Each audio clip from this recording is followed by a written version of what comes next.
Why hello everyone, welcome back. So we're in a little bit of different setting today. One, because it is freaking boiling. I am not kidding. At the moment it's currently 31 degrees with extreme heat. It's too hot. You can hear the air cons in the background, that's why. So what are we going to be doing in today's video? Well, we are going to be reacting to my 2023 shelf destruct list.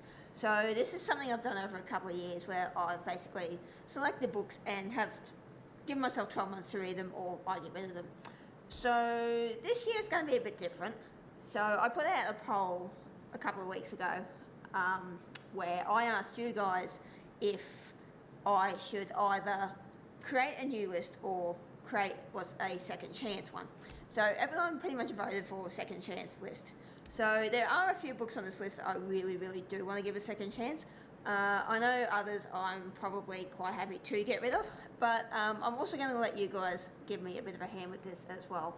So this video will just be the reaction to the video, and then I'll let the comments go for a couple of weeks, and then I will refilm a new self-destruct list. And that will be my second chance destruct. Oh, I cannot adult today. It's all shit, Larry. It's all shit. It will be my second chance self-destruct list. So I'm going to put my headphones on and we're going to pull my old video up and let's see how I went. I know I went pretty bad, but I think a few people had pretty meh 2023 in terms of reading. So I'm not the only one, thankfully, but so yes, let's put my headphones on and we'll dive straight into the books. Alright, so I've got the list up here. Now this, I've sort of skipped half the video because obviously that was, the first half was my reaction to the year's previously list. So let's dive straight into this list. Okay, never mind I had to tie my hair up because it's freaking hot in here. Okay. So, the way this year's going to work is I've decided to split this between duologies and trilogies just to make it a little bit more easier to break it down, and I have made sure this year that these are actually completed series, not ones that aren't finished or vice versa. So, let's start. Yeah, that, we'll see in this video that didn't go exactly the plan.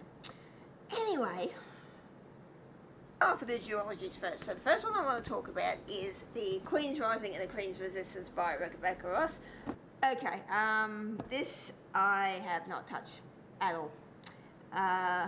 So we've got the Queen's Rising and Queen's Resistance by Rebecca Ross.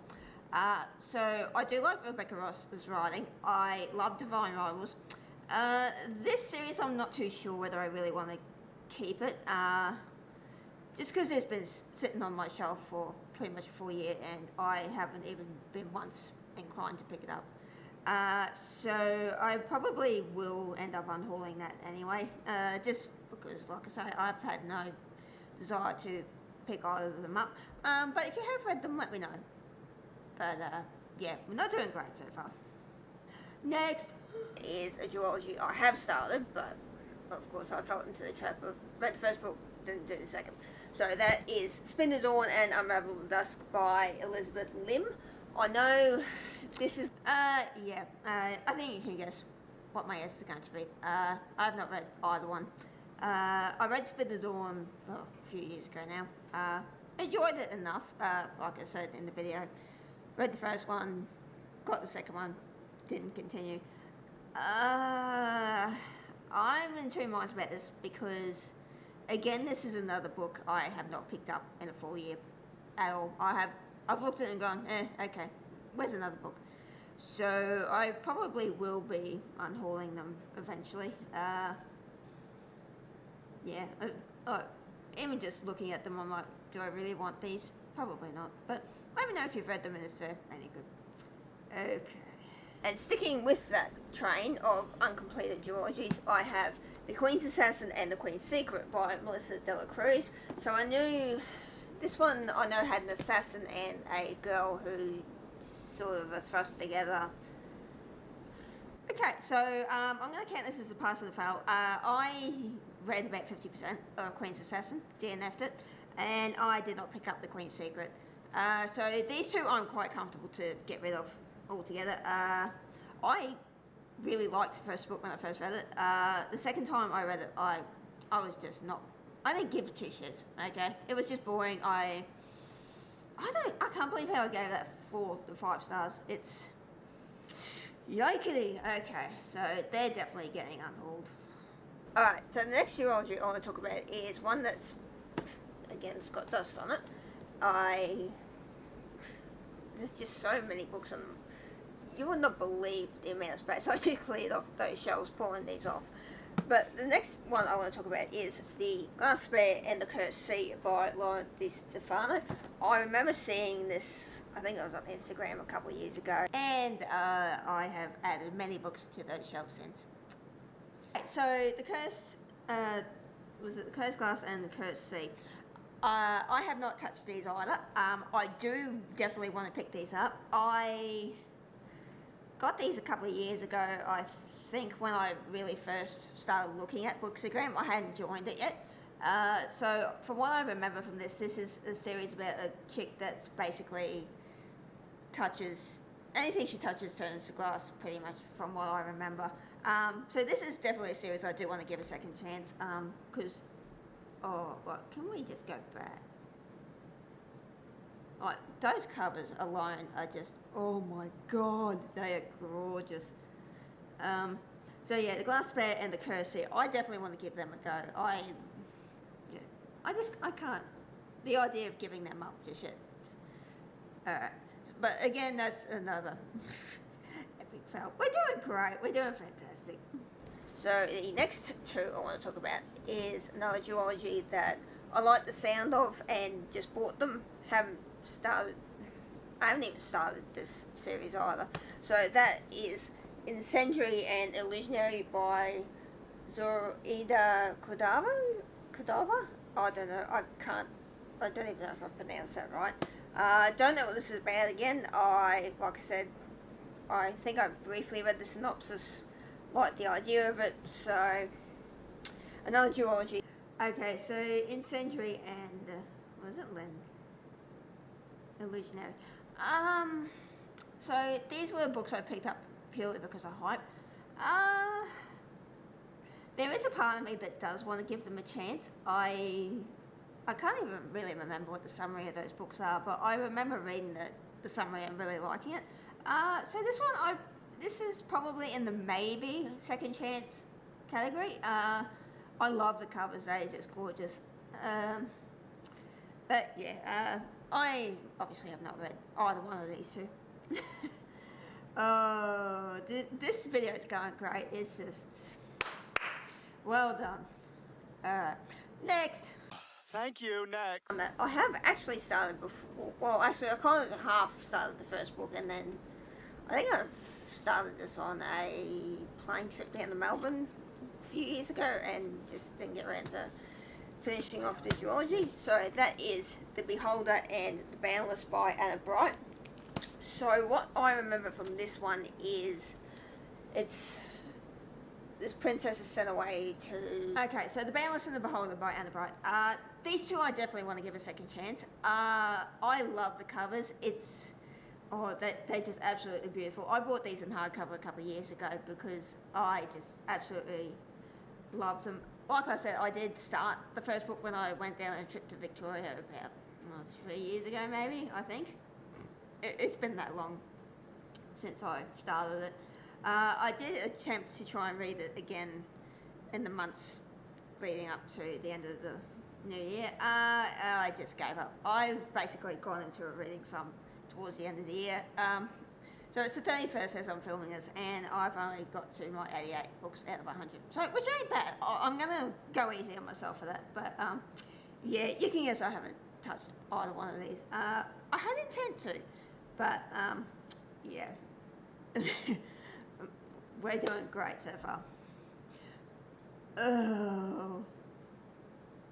Okay, we've only got another 7 minutes of this video left, thank God. So, the first one I want to talk about is a very recent trilogy, and that is the Kingdom of the Wicked trilogy by Kerry Manasalko. Finally, we have a winner!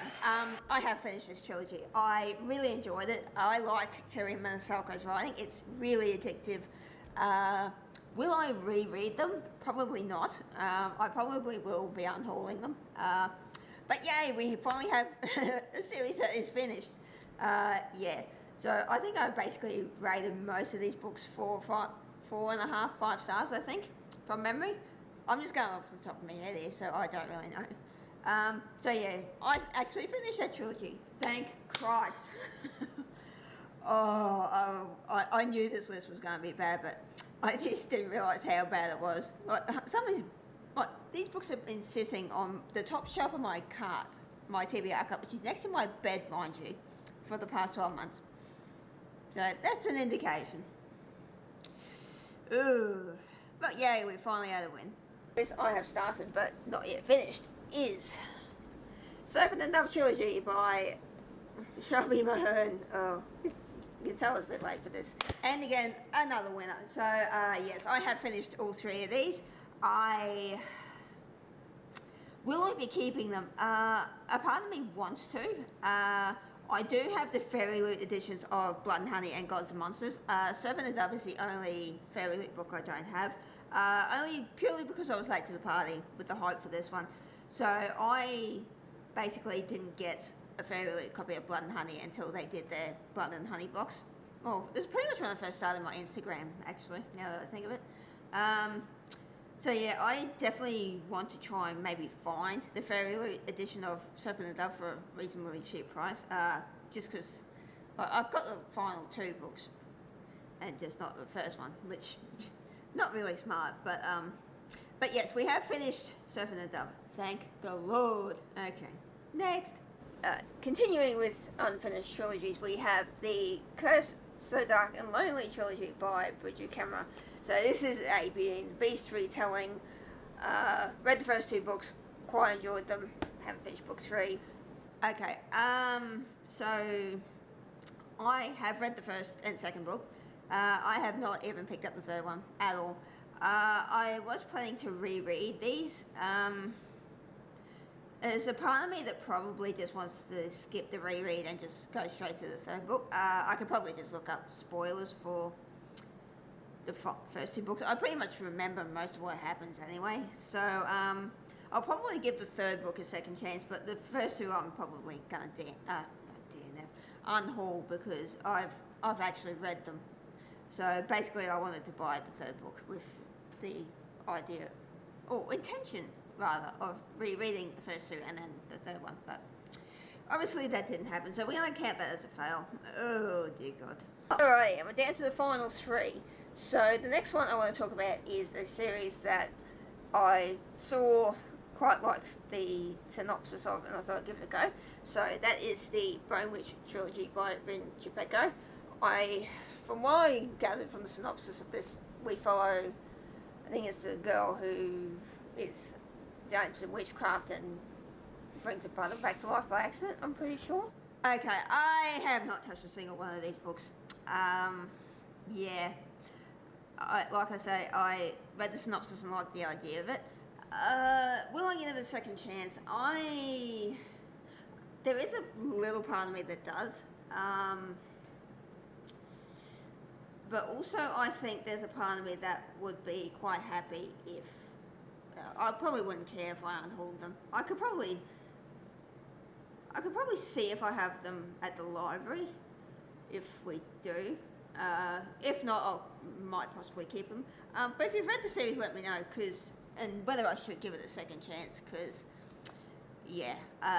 But yeah, I have not read a single one of those books. Eep! So the next one I want to talk about is by an Australian author. So I've read, I think, 2 of her books, and I found them okay, but this is her first series as far as I'm aware, but... yeah, I'm pretty sure it's a first trilogy. But that is The Heart of Mist. I think you can guess what my answer's going to be to this. No, I have not read a single one of all those 3 books. I do definitely want to give this series a second chance because, like I said, I've read another one of her books and found it just okay. I love the concept of this series. So from what I remember, it's about a girl who lives in a world where there's this poison mist that poisons the land and she has to figure out why. So yeah, I definitely want to give this series a second chance. This will definitely, for sure, be staying on the second chance list. But if anyone's read it, let me know what you thought. If it's definitely worth it. Like I said, I definitely will be giving it a chance because we support Australian authors on this channel, obviously. But yes, I have not read a single page of those 3 books. This is just going great, isn't it? This ain't alcohol, by the way, but it should be. Jesus. Although it is New Year. Anyway, moving on. So, the last trilogy I want to talk about is the Nevernight Chronicles by J. Kristoff. So, Nevernight was, I think it was Jo from Books Jo Reads on Instagram. She suggested Nevernight for my 12 books to read. 12 books. Okay, and the final one is the Nevernight trilogy by J. Kristoff. Now, this is a kind of pass on the fail because I have read Nevernight. I found it fine. I gave it 3.5 stars. The footnotes. Why? Why are the footnotes a thing in this? Like, seriously. Can someone tell me? I ended up skipping the footnotes because I did not give a shit. So I basically alternated between the physical copy and the audio for this. I like the way the book ended. It definitely left me wanting more. I know Crystal said it gets better. But yeah, I definitely probably do want to give this series a second chance. Only because there are a few books on this list that probably won't be getting second chances. Just from my initial reaction, I probably know that some of these books are not going to make the second chance list. But obviously I'll see how the comments on this video go in the next couple of weeks, and then hopefully I will be able to give you guys a brand new Shelf Destruct list with the second chance ones as well. There's probably some books I may add to that list as well on top, but we shall see, but yeah, Nevernight by J. Kristoff. I've read the first book and I have not started the second 2. So that is, okay, I'm going to pop that off. Let's stop recording my screen there. Okay, so that was all the books I wanted to read for 2023 as a Shelf Destruct list. I think you can guess it wasn't really successful. It's rubbish. Which was really disappointing because I had such a great reading year last year. Well, no, last year. It's the 31st I'm recording this. Excuse me. But I killed that list last year, but yeah, unfortunately this list was an epic fail, but it is what it is. So, okay, so that was my 2023 Shelf Destruct list. That it was an epic fail, but yeah, we take it with a grain of salt over here. So I will leave this video here. Thank you so much for sticking out with me. I know that this is probably one of the most depressing videos I've put out, but hey, we all fail sometimes, so it's a thing. So I will leave this video here. Thank you again so much for watching. If you liked it, as always, please do give it a thumbs up. If you haven't subscribed to me, please do, and I will see you in the next video, hopefully coming very soon. Bye.